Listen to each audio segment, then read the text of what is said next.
All right. Every once in a while, I like to make a video like this, just a little bit different, cultural type thing, I guess.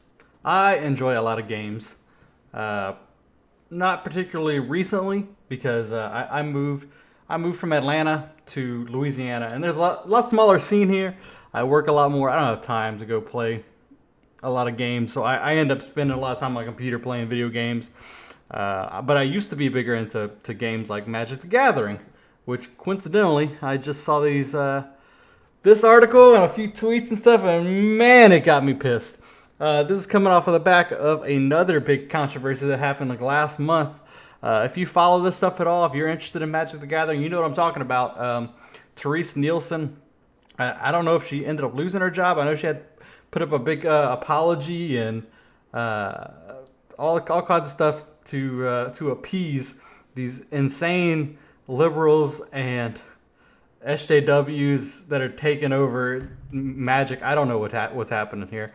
I am a huge fan of Magic, or at least was. These days, after everything that keeps happening, I'm questioning whether I wanted to sell my stuff because it's if this is how Magic is going to turn out, like this isn't what I want to play. This isn't fun. Magic already is not the game it used to be even 5 years ago. It's much different, and I don't like it as much. But I still have a deck. Let me before I continue with the Therese Nielsen thing, just to show you I'm not LARPing. I got new cards. I got old cards. This is my Jund Death Shadow deck. So just so you know, it is an updated real deck. I'm not just saying I play. Not some scrub playing EDH. I know there's a lot of EDH players out there. Uh, Whatever, man. I was a legacy player for the longest time, and they basically killed that game off, or that format off.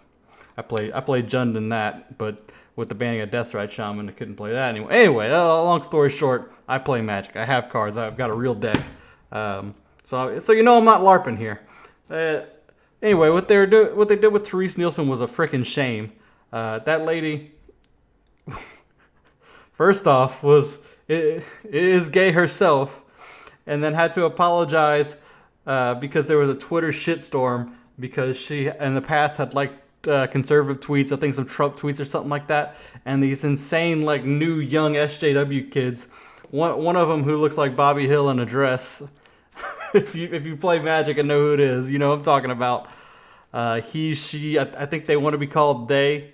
Started this shitstorm calling her a turf, which I'm not even sure is an insult at this point because anybody who they want to exclude from Magic is, or not from Magic, from I guess LGBTQ stuff is insane and not a very good representative, and they're one of them. It's pretty crazy what they're doing to the game. It's pretty crazy what they're doing in general. But this is the newest, biggest, baddest thing that's happened recently. They're calling it a queer eraser.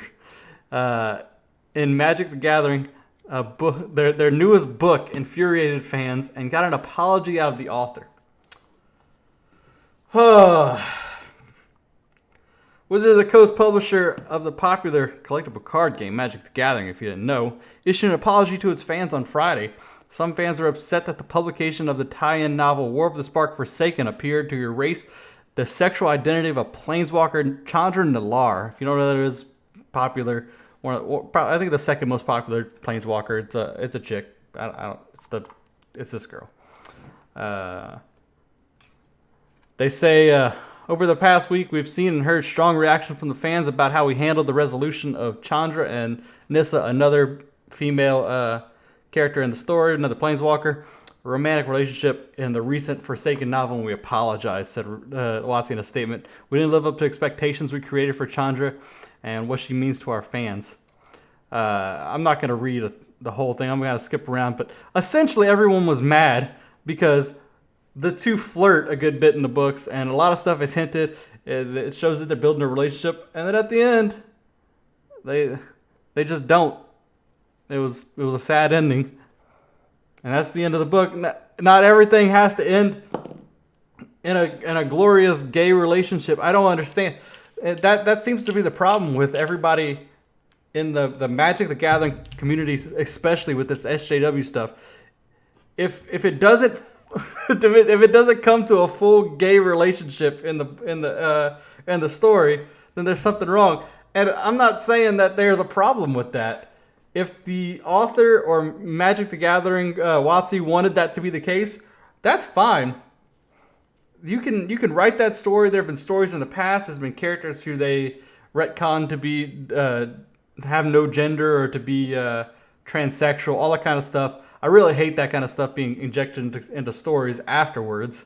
But if you're gonna write the story and you write it, that's fine. But don't complain when the story doesn't go far enough. You're just mad because the two characters didn't scissor on in the book. Like it didn't go full like 50 Shades of Grey with two girls. Like Jesus freaking Christ! Like these people are insane.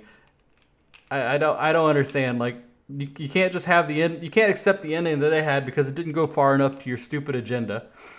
There's nothing wrong with being gay, having gay characters, anything like that. But trying to retcon characters and then being mad it didn't fulfill your fantasy of how the character should have ended up because you thought that's how it would happen. It's just it's just insane. And they got an apology out of the writer of the book. Here you go.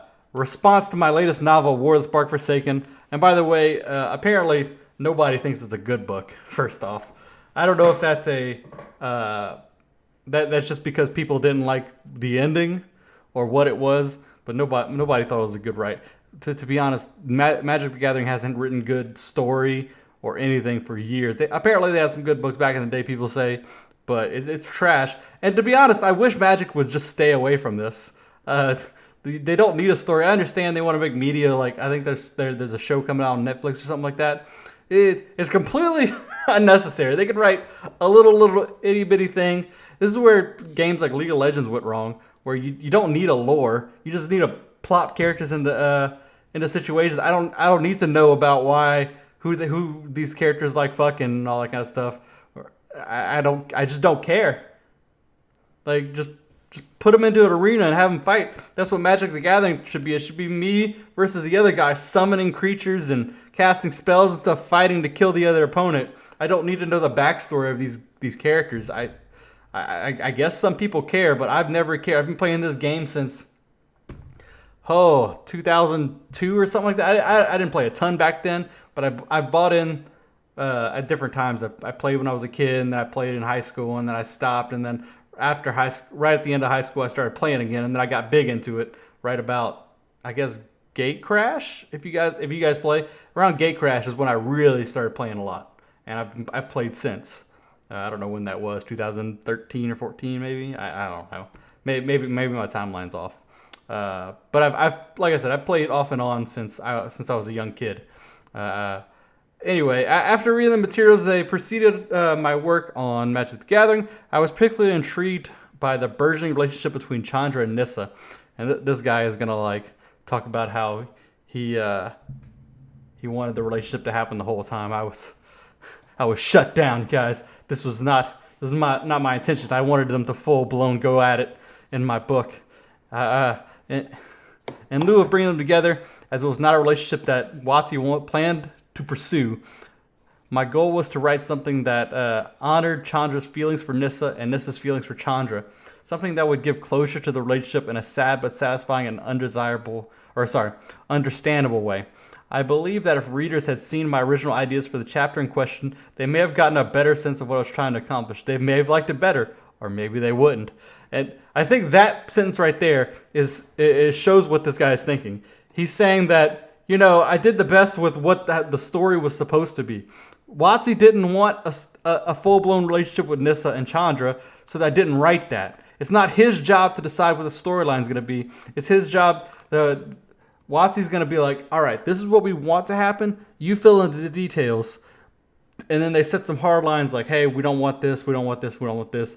Or he brings something up that's maybe a little edgy, like a relationship in the story between the two. And they say, hey, do you want me to do this? Do you want me to pursue this? And they say, no, don't pursue that. We would like to keep this ambiguous. Because first off, they're a business. I know people these days, I say people these days, but mostly these crazy SJW types want you to set a hard line for everything, but you don't have to go full on everything. you can hint at a relationship, you can kind of be flirty with it, and then you can just let it trail off. You don't have to go in depth in it. It happens all the time in other shows and animes and stuff where it's like I didn't get the full thing I wanted out of the show or the anime. I wish a relationship had happened, or I wish that something else had happened, but I don't get that. You don't always get everything you want. They're like children screaming in a candy store, like at Walmart in line, like I didn't get Skittles. I'm gonna cry and kick and scream. And that's all it is. In any case, through the mutual creative editorial process with Watsi and Del Rey, we ended up with the final product that was published in Forsaken, which clearly didn't meet anyone's expectations or delivers on my intentions. And for that, I am truly sorry. What a stupid apology. You don't ever apologize to these people that are kicking and screaming for nothing. That it didn't deserve a response, and you should feel ashamed, man.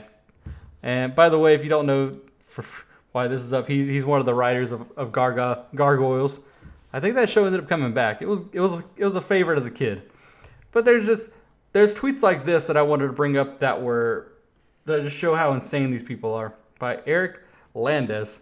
By the way, don't tweet this man or anything like that. I'm just bringing it up as an example. Your statement covers the relationship between Chandra and Nissa. It doesn't cover what you say it does. The depiction of her character. Did you write her in a way that erases her bisexual or pansexual nature? Did you write the decidedly male phrasing, or was this done by editors? Come on, man. No one is erasing her nature of bisexual or pansexual. You're putting that on the character because she's flirty, or she's genuinely interested in other people. Just like, I guess if the character isn't deep throating and scissoring every character in the story, then you won't know if they're bisexual or pansexual. Like, not everything in a story is about a character's sexuality. There's a story about Magic the Gathering. There should be wizard battles and demons and spells, and this should be like one of the last things in the story.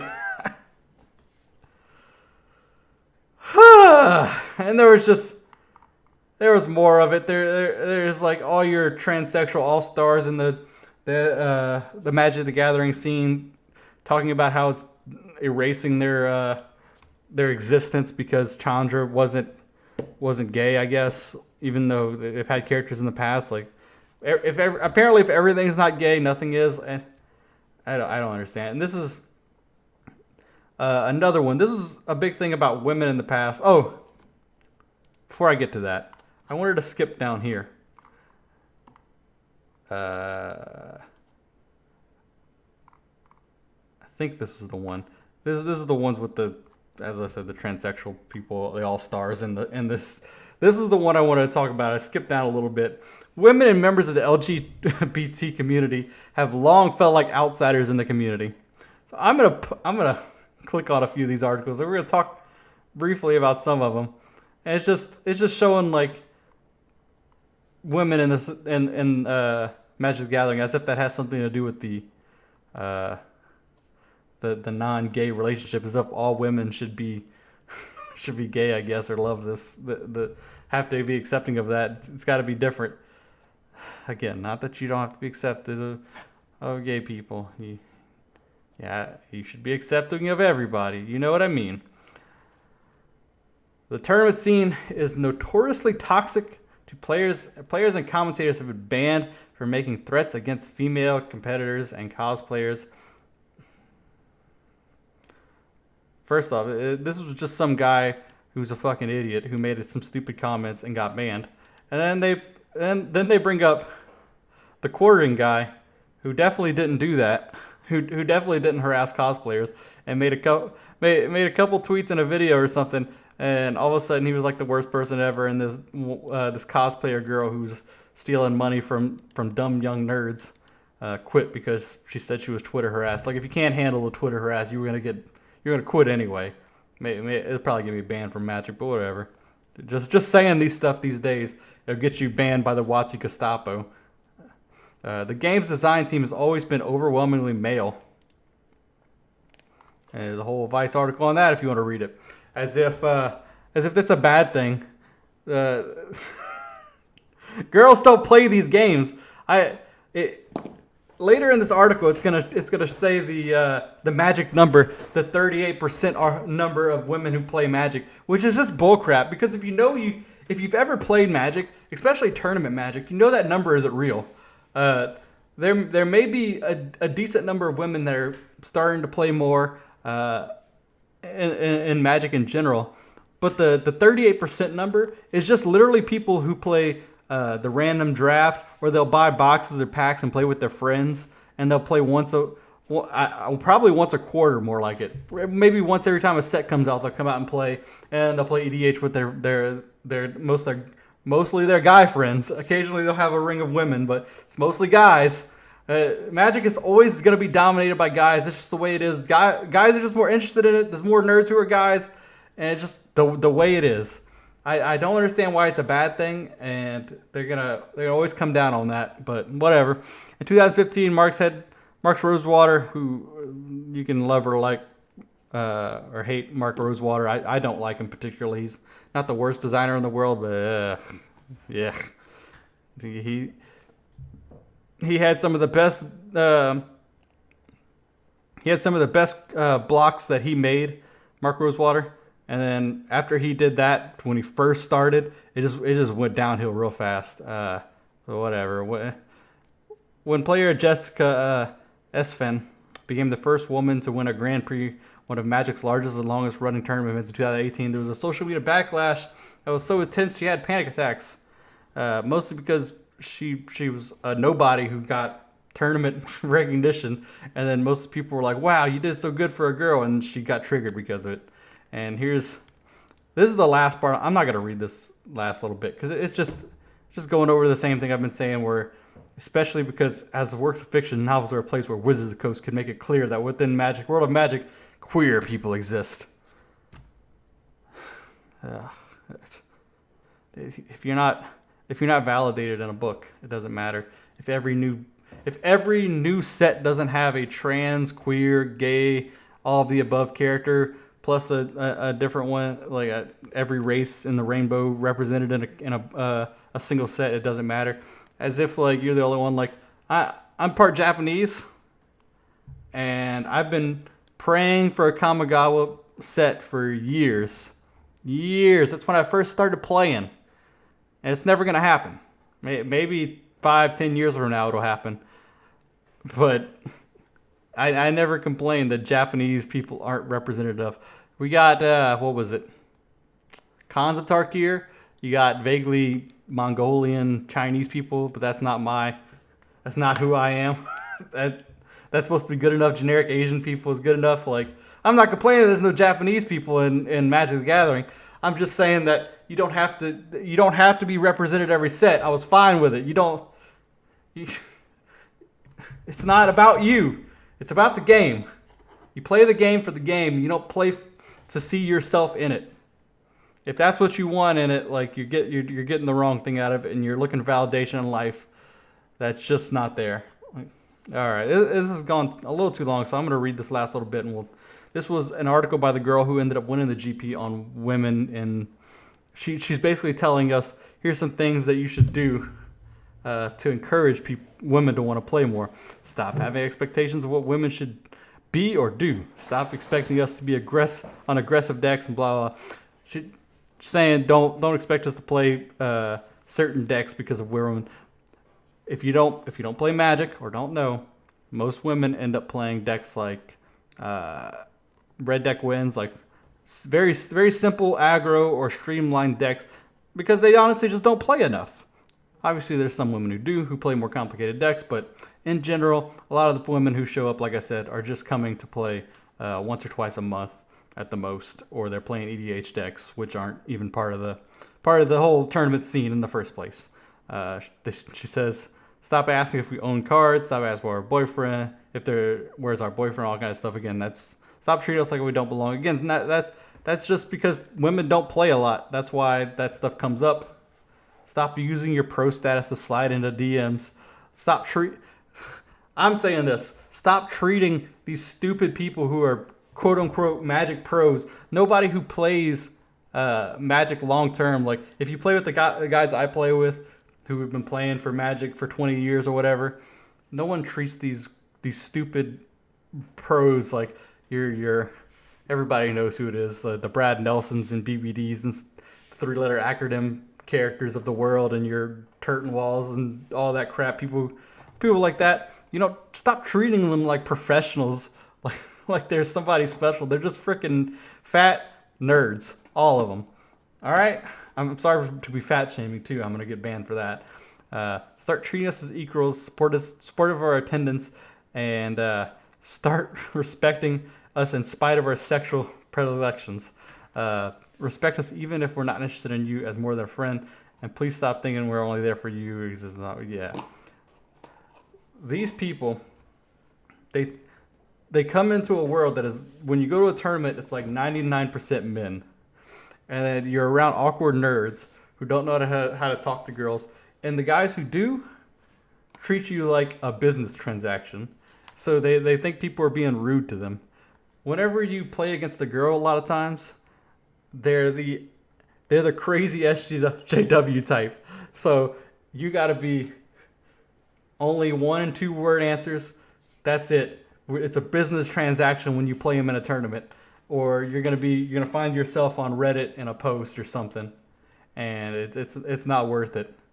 And then the other side is just awkward nerds who are there, who have no idea. Everybody knows, if you went to high school, how these people are. So they don't understand how to socially deal with women.